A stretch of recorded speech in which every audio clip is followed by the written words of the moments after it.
Hey friends, I'm Daniel Nesbitt, and this is episode 10 of Designing a Sans Serif Typeface. In the last episode, we got a few of the later characters in the uppercase out of the way, and in this episode, I wanted to continue that momentum and jump in with a capital G. So, right off the bat, we're going to do what you probably expected me to do, which is to grab the C. And what I'm going to do here is we're just going to use that as kind of a starting point. I'm also going to grab a couple pieces off of our H here as well. And you'll probably see where this is going pretty quickly. But just something that we can just dive right in and see how this is going to line up and work here. One thing about G's, capital G's in particular, that I tend to lean to, and I may change things up after I get done telling you this, is I usually like a little bit of a spur on the end of the G. There's just something about it for me. But in the spirit of pushing myself out of my comfort zone a little bit, we're going to see what happens if I don't include one. This is one thing that I always encourage, especially beginner type designers, to really consider is usually when you start, you have this idea of what style or setup that you like, which is great, and don't feel ashamed if you have a certain preference. But sometimes the typeface that you're working on, it might need something a little bit different. And it even kind of challenges you, I think, as well, is see what else you can do that might go against what you've done in the past or tried in the past, because sometimes you can find some really fun things out of that. So if you haven't, that's my challenge to you from this episode. But anyway, in the meantime, as I get off my little soapbox here, I'm going to just push ahead and see where we land with this. Back to my own typeface. And if I'm quite honest, that ain't bad. But what I am going to do is I'm going to move this bottom chunk over here. And here's the thing. I know I'm bumping my settings off here for that curve. But I want to see, maybe that's a better way to do it. Does kind of bring this chunk up a little bit more. And I think what I can do here is just pull out of our bag of tricks a little bit, where I just kind of get this to taper off a little bit more. And I think actually that sets us up pretty darn good for a G. The other thing I'm going to do is just give it a little bit more weight on the inside.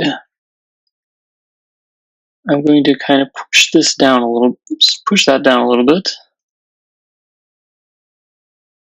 And then just kind of move my point. There we go. Not bad. Well, I think we'll roll with that. I'm actually pretty proud of that one. So there we go. A G. And just to give us a quick look here, I think I'm actually just going to push that out a little bit so we get a little bit of even space there to the left and the right of it. But honestly, not bad. Again, with the tweaking here a little bit, but I think what I'm looking at here is just my taper and how smooth that curve's coming around. But I don't think that's too bad at all. And hey, look at that, no spur.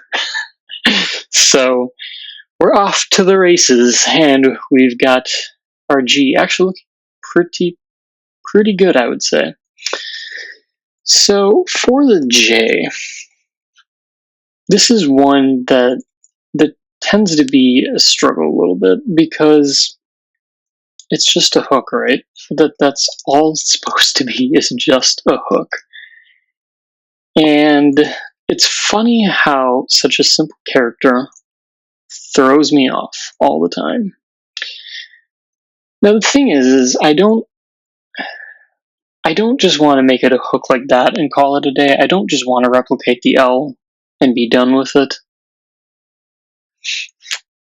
I want to do a little bit more. I think too, I'm also going to just loosely riff off the width of the V. It's likely that I'm going to be a little bit thinner than that when it's all said and done. But let's just see where this goes. So, one thing I could consider here is usually it has a little bit of a hook. And part of what I'm thinking here is I'm wondering what it would look like if I just went and stole this chunk off the C and kind of just really just going off my the cuff here a little bit. I gotta remember too how far down. I do find interesting about 15 points there.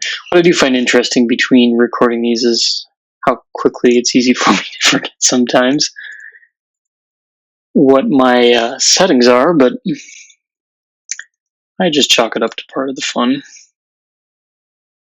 So what I'm going to do here is I'm just going to push that up, and I'm going to get these points connected just to get us rolling there. I'm also going to go through, and we're just going to give it some handles here so we can start playing around. And again, I'm going to pull in speed punk, and we're just going to see how this goes here. So already I know that I've got to get it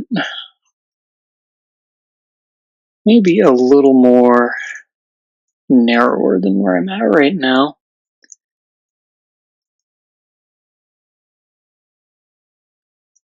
We're just going to kind of bump this out a little bit and then just see where it kind of smooths over a little bit. And actually, just to try and get these 2 points more towards the center, we'll go back a little that way as well.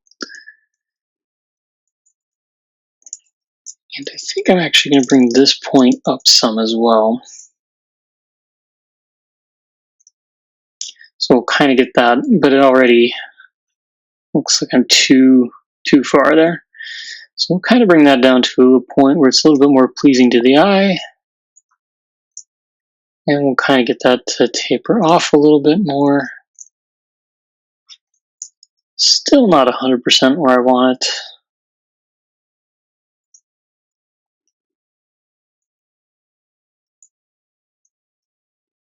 But I think we're kind of getting a little bit closer here. So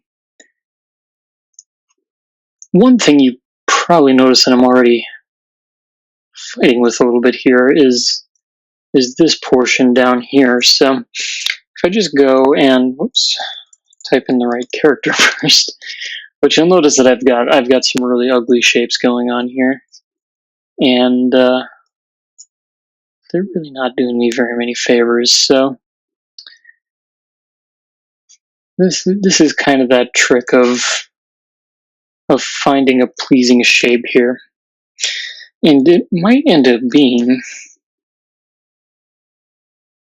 Part of me's thinking I might just kind of steal from the U here real quick and just see where that takes us. Because honestly, if I'm honest, that's just not working. So let's give this a shot instead and see where it takes us. So a little bit of trial and error. That's all right.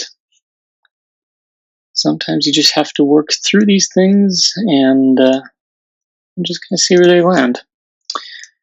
So what I'm going to do, because that hook just wasn't playing nicely, I'm going to go and just make this more of a more what's the word I'm looking for? Just a bit of a sharper corner, I guess would probably be the best way to put it. and put the U back before I forget and walk away from it. And then just make sure we get that cap height looking good too. There we go. So I do like this a little bit more.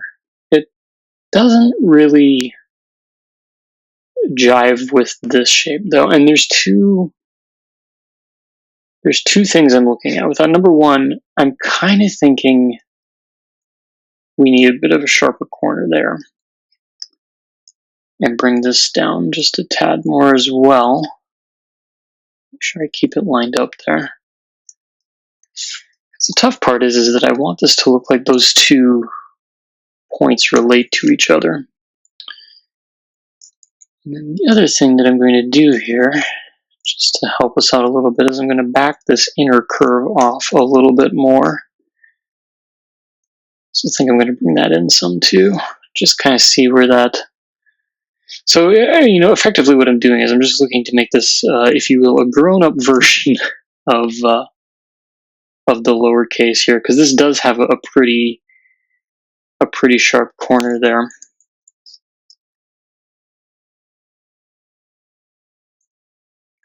And honestly, I'm kind of liking where that's ending up. It does feel a little low though. So this is one of those things where I kind of have to wonder, maybe I don't even need, I can just maybe bump it up like that and call it good that way. So just taking a look at that and then bumping that side in a little bit more. I mean, that's not too bad. I may experiment here with a top portion similar to the T. This may give me just enough character here. And as I'm building this up too, I'm actually considering that I may go back to the lowercase just to mimic what I've got going on here a little bit more. Because honestly, when I'm looking at both these, I do like how this is looking a little bit better. So what I'm going to do is I'm just going to make a copy and move that over to the side for a moment. And I'm actually just going to grab the entire uppercase. Let's just see where this goes, because we could be onto something here. This is absolute trial and error. I have no idea that this... It's one of those things, and maybe you've been there before yourself, where it feels right. So, let's see what we got here. This thing I'm going to just triple check here. We're at 80 and 85. That's 80. So I'm going to get that looking a little nicer. We're also going to bring this down just a tad more there. So we're kind of getting that similar shape. Actually, probably back up a little bit. You see how it kind of mimics that. And then the other thing that I'm going to go ahead and do, just to keep consistency with my lowercase here, is I'm just going to triple check, but it looks like we're good with that direction. I think, though, I am going to narrow this up just a tad, and then we'll just kind of, again, just mimic that shape a little bit, and just kind of see where that puts us. So the other thing that I have to consider is the tittle that goes at the top there. It doesn't exactly fall in line with the stem anymore. So I'm going to see how that maybe just looks. Maybe moving it in just a little bit more there. So we'll see how that looks. And I'm just going to pop the eye up here as well, just for the sake of trying things. Oops, maybe just give my eye a little bit of a how you doing as well there.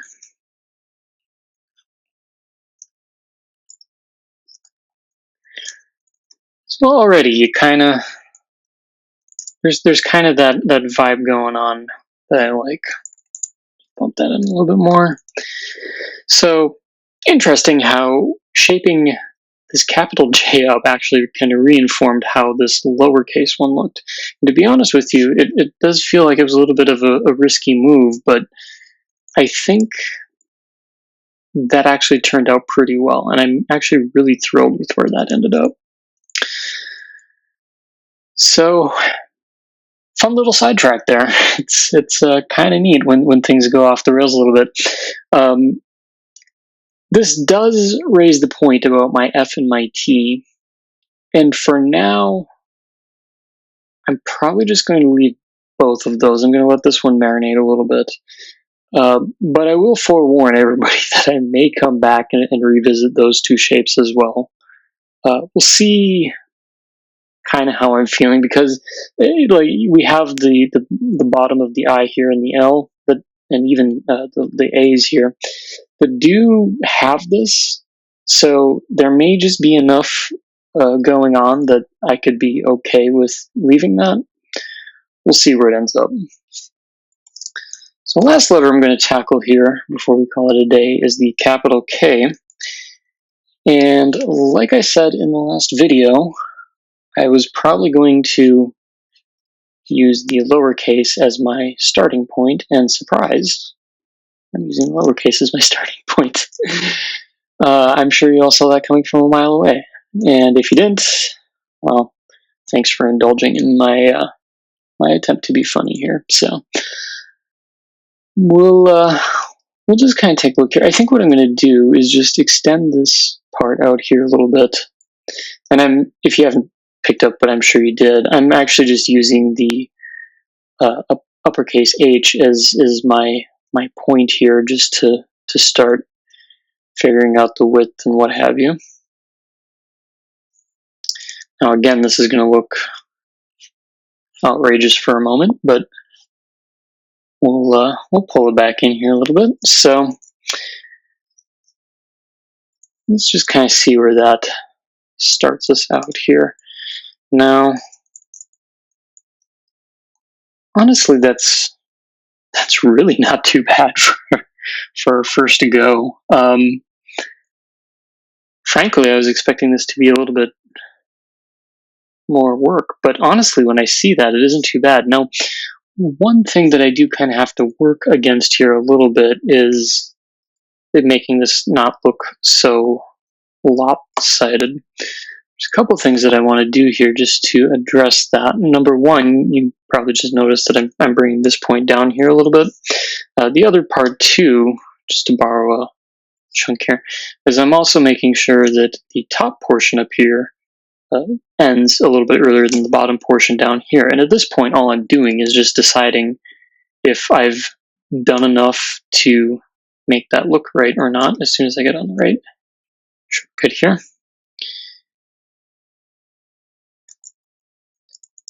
Get my side bearings correct as well while I'm at it. I'm going to throw a few more K's in there just to see how this is. Actually, I'm going to do even a couple more as well. Really just so I get a good idea of how this is feeling here a little bit.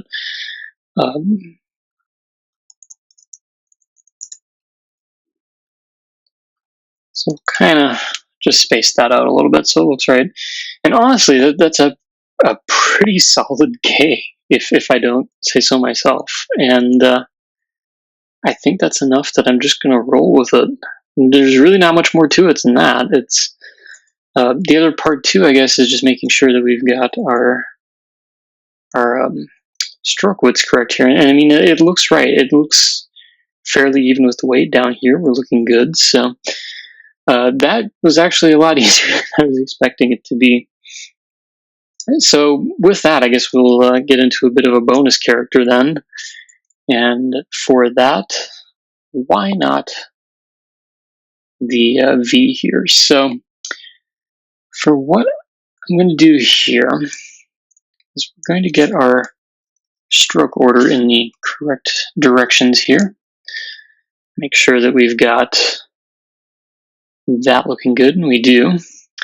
Also just going to go ahead and borrow those side bearings we're going to grab the H, grab the crossbar there, and then it's just a matter of determining a space. And for this, I'm using my preview down here. I'm actually going to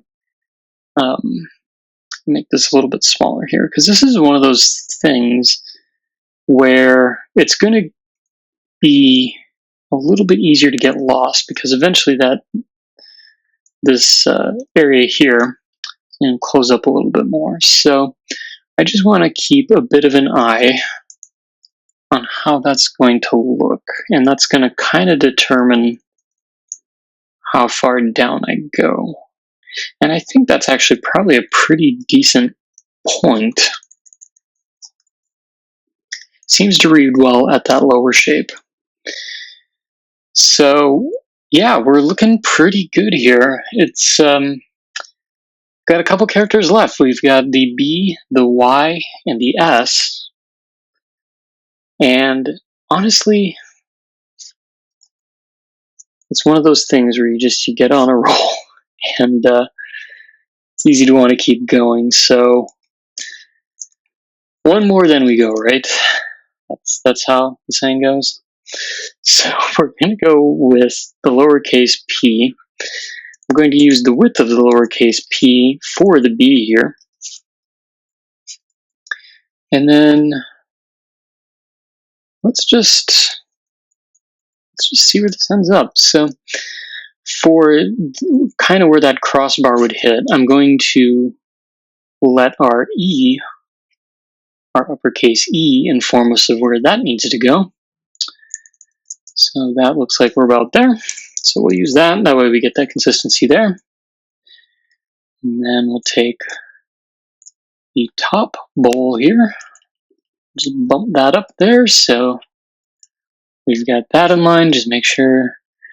So one of the things that I've got to watch out for here is how these intersect here. Now, granted, I also need to center these 2 points as well. And what I'm going to do is I'm lining this up here so that it looks about centered. And then what I'm also going to do is grab my points here, here, and here. I'm just going to bump this in a little bit. And I think for this, I'm just going to run a few out here and just see where we're looking. This looks like I didn't get this all the way to the top quite. So point off. Bummer. But we got it. We're good. So for that, I'm just going to load up Speed Punk here too while I'm at it, just to make sure that keeping everybody happy here. And I think for this, I'm actually going to move these points out a little bit more. Give it a little bit more of a square definition up there. Actually, I may be taking that back. Let's actually just round it off a little bit more. I'm full of curveballs in this episode today. Bonus points if you're sticking with me through all this. I really do appreciate it. And since we're on the fly, if you haven't already, be sure to hit that like and subscribe button, because you get more terrible jokes and corny jokes if you do. But to wrap this up here, I'm also going to go through and I'm just making sure that I'm grabbing the correct points here. But one thing that I'm doing is I'm just tapering this off a little bit as it moves in. And what I'm doing here is I'm just being cognizant of how these 2 points meet up here, because I don't want that getting too close and making it feel like it's just kind of bunching up there. So we're going to go ahead and do that. Gonna just kind of grab that point in, make it look a little bit better. And for this part down here, I've been kind of eyeballing this because I didn't really know how I wanted to handle that. Actually, I'm gonna retrace my steps here a little bit.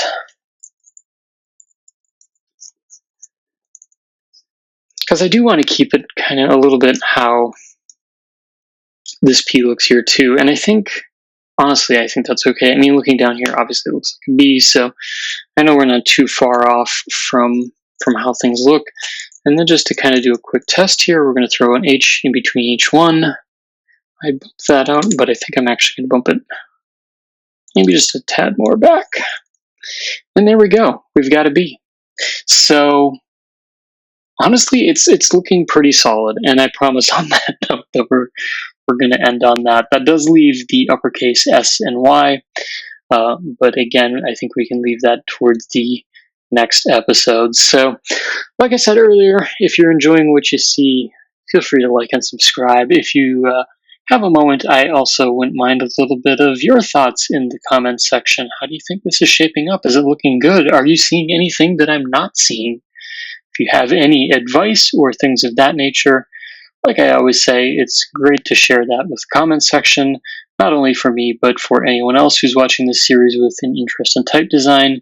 Because like I always say, my goal here is to get everybody on board with designing fonts. Because honestly, as you saw in this episode, it's really just a matter of creating some initial choices and then using those choices to build out the rest of your characters.